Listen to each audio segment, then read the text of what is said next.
هايل كات. هايل يا اساتذه. تاني مشهد، احنا متحضرين قدام الفوضى. كوبي الموقف. يلا يا جماعه كله في مكانه يا اساتذه. الاستاذه اللي ورا تعالي انت قدام. يلا اند اكشن. محمود حودة قرب عياط يا حبيبي. من حوالي اسبوع كده كنت رايح مشوار وطلبت عربيه، فالعربيه اللي جات لي عربيه شكلها نظيف جدا، عربيه حلوه. انا يا جماعه جالي عربيه ام جي 6، ودي في اللي انا طلبته في العادي ما بتجيش. انا العربيات اللي بتجيلي دايما عربيه بي واي دي اف 3 ريحتها سجاير، وهي دي العربيه اللي بتجيلي على طول. يا اما عربيه نيسان صني لسه خارجه من حادثه دلوقتي حالا، او دايولانوس التكييف دايما فيها مش شغال. فدي العربيات اللي بتجيلي خلاص، هم دول بقى، هم دول اللي انا متعود عليهم. فببص اتخضيت، افتكرت ان انا طلبت اللي هو الفئه الاعلى، اللي هو اللي بتبقى المفروض اريح، اللي هو اللي بتقول له شغل لي التكييف يقول لك لا ما انت ما طلبتش دي. فقلت انا يمكن انا كنت طلبت دي، انا يعني ده محتاج ثروه اصلا عشان انا اعرف اطلب دي، او مثلا القبض لسه نازل لي، الجو حر فشخ وانا مش قادر، لازم التكييف يشتغل ما اقدرش، رايح مثلا انترفيو. فبقرا اسم الكابتن لقيته كابتن ياسر. هو ايه اللي هو انا فين؟ نزلت ركبت العربيه، لقيت العربيه شكلها محترم قوي، الفرش جلد كده ولون الجلد فاتح، وشاب مثلا عنده بتاع حاجه و30 سنه، شكله يا دوبك لسه نازل طبقه اجتماعيه كده حالا. وانا مقرب خلاص على المكان اللي انا هنزل فيه، وهو المكان يعني شعبي شويه، وطبعا على دخلة كل شارع شعبي في اللي هم السنز، الخطايا اللي موجوده بقى، يعني كده كده موجود كشك سجاير، عربيه سجاير موجوده دي، بما انها دخلة شارع فالعربيات اللي هي الميكروباصات بتقف عند دخلة الشارع. في طبعا كده في ستاند هدوم علشان احنا بنهتم جدا بالفاشن، شباشب وبتاع موجوده، وفي العفاريت اللي هم التكاتك. ومؤخرا التكاتك بقى يسوقها عيال صغيره قوي، والعيال الصغيره بتبقى لسه يا دوبك اللي هو في مرحله العنفوان، اللي هو يا دوبك بس كل اللي جربه شرب سيجاره، فشاف ان هو يقدر يعمل حاجات بالتوك توك، لسه ما اكتشفش الشابو، يعني لسه ما بقاش عامل كده على البتاع ده، على الجدول ما بقى. لا هو بقى كده، هو مش بيسالك اللي هو التوك توك اللي هو ببقه، لا هو بيسالك بالتوك توك، اللي هو توك توك بيطلع عليك بالتوك توك، فانت اللي هو طب خلاص طب هعمل ايه؟ فدول بيتحركوا في دخلة الشوارع كده. المهم كابتن آسر بيدخل الشارع، فمره واحده ميكروباص بيقف عايز يجيب سجاير، فهو بيقوم مخضوض، فبيقعد يديله كلاكس، فالراجل التاني خلاص هو مش مهتم، يدخل الشارع يلاقي بقى العيال بتاعت التكاتك عامله كده، وهو كل شويه يتخض يا عيني، فيقف ويبتدي يستنى لحد اما الموقف اللي حواليه يحل نفسه. ففضلنا واقفين كتير قوي، العيال عماله بتيجي بالتكاتك والناس عماله بتيتي وبتاع، وهو واقف عامل كده. انا في الموقف ده ابتديت اللي هو احس ان لا في حاجه غلط، وانا لازم اتصرف. فلو ابتديت لو طب انت ما ينفعش طب وانت انت بتاع التوك توك ما ينفعش تعمل كده، وهو يا عيني قاعد مبنك عامل كده. فقمت قايل له قلت له مد بوزك يا استاذ آسر، مد احنا ما كناش هنخلص. الراجل قام طلع قدام على طول وبتاع، فعمال بيقول لي انا رحت هو في ايه دي الموضوع، انا ما لا ده مش ممكن. فقلت له يا استاذ آسر لازم يعني لازم تنجز عشان تعدي. قال لا ده الموضوع فوضى. فقلت له فعلا الموضوع فوضى، وده اللي خلاني افكر في موضوع حلقه النهارده، وهو الفوضى.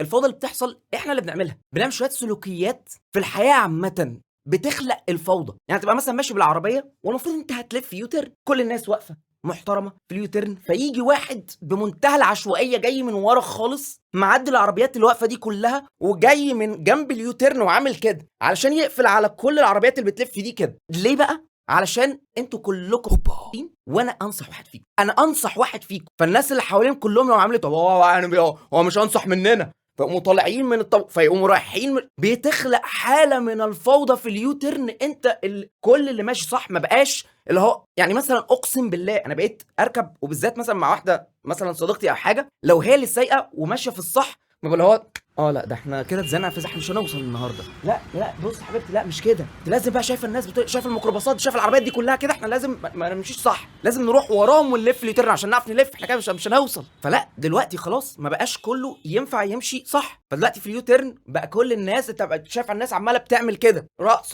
تكنو علشان يعدوا، العربيه عماله بتعدي مع بعض عشان تلف. حد شاف برضو قبل كده على الطريق الموتوسيكلات الدليفري اللي بتقطع الطريق بالعرض؟ طب حد شاف رايد قبل كده، رايد موتوسيكلات صيني حلاوه او هوجن من بتاعه طيارين طلبات؟ حد شافها؟ يعني مثلا في بتاعه 12 13 طيار ماشيين في الطريق كلهم، او كلهم بيعدوا الطريق بالعرض، والعربيات بتبقى عامله زي كره البولينج كده، احنا العربيه تيجي تشيل كام واحد فيهم. يعني يا حبيبي انت وهو بتقطع الطريق ليه؟ مش عايز تلف من اليو تيرن اللي هو بعيد شويه عشان الناس اللي عماله بتعمل كده عند اليو تيرن ده؟ طب ليه يعني؟ هتختصر وقت يا عم.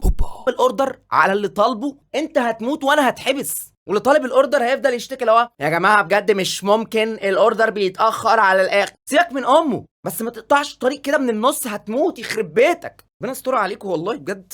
يعني حاجات والله العظيم 3 تقطع القلب. واحد نازل على الاكل عيشه بس هو كسل ان هو يروح يلف من اليو تيرن، فنعمل ايه في وسط الشارع؟ عربي هم معديين النص. ربنا يستر عليكم يا اخواتي. الفوضى برضو بتبقى موجوده في الموقف. يعني مثلا في وقت ما بتبقى العجل كتير، والعجل ده يعني فيه عربيات يعني مواصلات ميكروباصات واقفه بتحمل.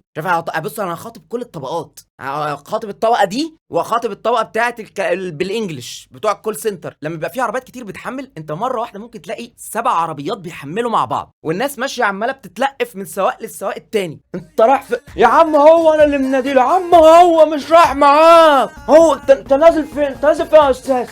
يا عم هينزل على الطريق يا عم، انت عربيتك فاضل لها 2. وكله بيبقى اوبشن ان انت تركب معاه، هو افيلبل موجود تمام. يعني انا ساعات بحس ان لو في الين في وقت من الاوقات نزل الموقف وهو في عربيات كتير والسواق عايزه تحمل، والالين ده عايز يرجع الكوكب بتاعه، لو راح سال في الموقف هيقول له تعالى اركب معايا. بعد اذنك اركب الزهره منين؟ تعالى بنحمل، تعالى ننزل الزهراء. لا حضرتك، انا الزهره مش الزهراء. لما انت هتنزل الزهراء وهتركب وتغير بقى ايه، بتغير من السلام مريخ، ومن المريخ للزهره ان شاء الله. يا عم في واحد في سواق حبيبي هناك بيحمل اسمه عنبه. هو صحيح يا اخويا على المريخ مفيش هلافيت؟ انت قائد كوكب المريخ وانا رئيس كوكب المشترك. عبد السلام على طلع الشعب كله هطلع على المشترك يا جدع.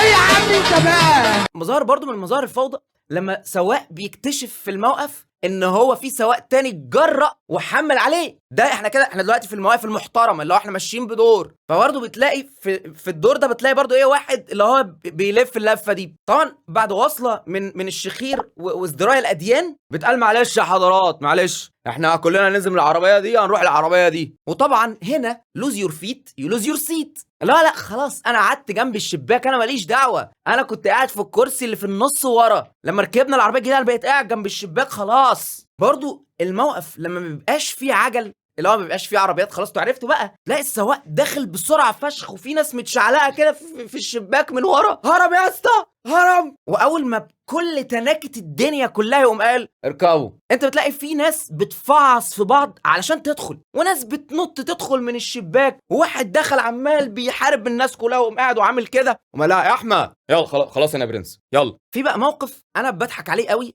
اول ما بيحصل على طول في الموقف. يعني عارفين الاقتراح بتاع اللي هو ما تيجوا يا جماعه نقف طابور يا جماعه، اللي هو حد كده مره واحده بيقترح ان احنا نبطل جربعه ونقف طابور زي الناس المحترمه طبيعي. واقع الاقتراح ده بقى بيبقى مختلف على الناس كلها. يعني اللي كان بيبقى واقف في موقع استراتيجي جدا هو عارف الميكروباص بيقف فين، بيبقى متحمس جدا للفكره، اللي هو ايوه طبعا لازم طبعا نقف كلنا طابور، نبقى محترمين ولا ايه. الواقف وراش بشويه بيبقى متحمس لكن قلقان. هو عارف ان اللي قدام دول هم اكتر تشانس ليهم ان هم يركبوا، بس هو قلقان من اي حركه غدر من اللي وراه، لان هو شايف اللي وراه واقفين عاملين واللي عمال بيشرب سيجاره وبتاع، فهو قلقان. اللي واقف ورا اصلا بيبقى في حاجه بتدور جوه دماغه وعمال بيقول طابور وخرا ده اقعد يا عمال يعد كده، اللي هو ده احنا بتاع 58 بني ادم، ده احنا ولا 5 عربيات عشان تركبنا.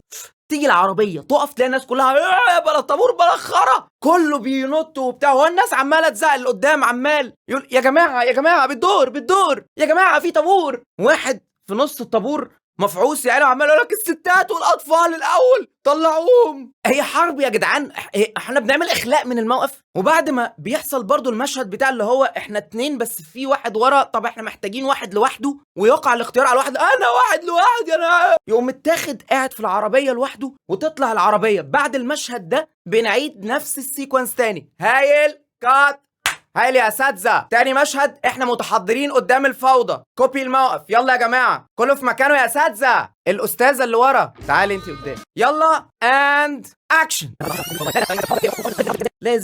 لازم طبعا لازم كلنا نقف في الطابور، صح ولا ايه؟ ايوه طبعا، بس يعني انا قلقان. يا الله كل الناس دي، ده انا ولا 5 عربيات على مركب. كات هاي يا اساتذه. حاجه كمان برضو في مظاهر الفوضى اللي بتحصل، وهي عمليات الاخراج اللي بتحصل في الشارع عادي. يعني الناس اللي بتشخ تحت الكوبري، يا جدعان احنا بمناسبه شهر الانتصارات احنا وقعنا خط بارليف بالميه. يعني انا خايف في يوم لا قدر الله كوبري يقع بسبب كميه الشخاخ اللي مش طبيعيه دي. وبعدين دي مش ميه عاديه، لا لا، دي فيها املاح وفيها حاجات فيها مشاكل كتير. وبعدين انت بتلاقي اثار الشخه كده على الكوبري عامله اللوحه، عامله فن تجريدي كده اللي هو رسمتي بالبول، يا رب تعجبكم. او اللي برضو بيتف على الارض. يعني انا بشوف اللي بيتف على الارض عامل زي الحمار او الحصان اللي هو بيبقى متعلق في كاريتا وهو مش قادر يسيطر على اي حاجه بتخرج منه. الاثنين بالنسبه لي بيبقوا زي بعض بالظبط، الفرق الوحيد ان واحد منهم هما الاثنين قصير. الناس اللي بتعدي الطريق الدائري او اي طريق سريع، طريق عرضه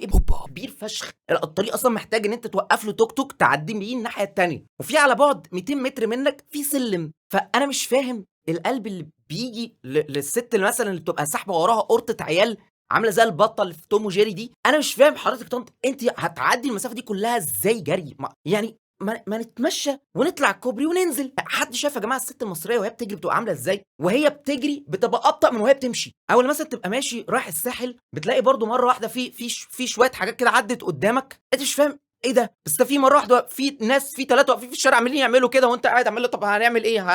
هنموت كلنا. الشوارع يا جماعه، الشوارع بقت مصدر اساسي لكل اشكال الفوضى. الوكاله ستاندات هدوم على اليمين وعلى الشمال، ناس كتير فشخ باع جائلين وعمالين بقى اللي هو حاجه انسه وباع قاعدين. ما هو في جائلين وفي قاعدين، كل ده موجود في الشارع. عربيات اصلا كل دول موجودين مع كام بلوجر عمال يقول لك هيدنج جيم يا جماعه ام ثريفت شوبينج. خلى التجار بتوع الوكاله بعد ما كنا بنجيب من عندهم كام حاجه كده حلوه وبتاع بقى خلاص عارفين الهيدنج جيم وعارفين الحاجه وقاموا مغلين سعر الحاجه 4 مرات. ليه؟ علشان we are doing thrift shopping ولازم تقوم متصوره مع اللي هو guys I'm doing a thrift shopping with this guy. لازم تيجوا ما تخرس ما تخرس او تخرسي منك ليها. هي خلاص بقت يعني هي كل حاجه بقت هيدن جيمز يا مكتشف الجواهر يا انت. فوضى يا جماعه بجد بقت مش طبيعيه. احنا بنعمل حاجات كتير قوي بجد فعلا تصعب علينا الدنيا. اللي هو لو كل واحد عرف ايه الصح واعمله اقسم بالله الدنيا بتبقى سهله جدا. فكرة طبعا ان انت تبقى ذوق في الاماكن العامه، الذوق حاجه وان انت تعمل تصرف يعني مش طبيعي زي الحاجات اللي انا لسه حكيها دي ده حاجه تانية خالص. بس يا سيدي لو انت لسه ما عملتش سبسكرايب للقناه يعني يبقى بجد فعلا عيب عليك. ولو الفيديو عجبك ما تنساش ان انت تعمل لايك وتكتب تحت في الكومنتس حابب نتكلم على ايه في الحلقات اللي جايه. ما تنساش برضو ان انت تعمل فولو على الانستجرام، فولو على التيك توك عشان الكليبات الحاجات الصغيره.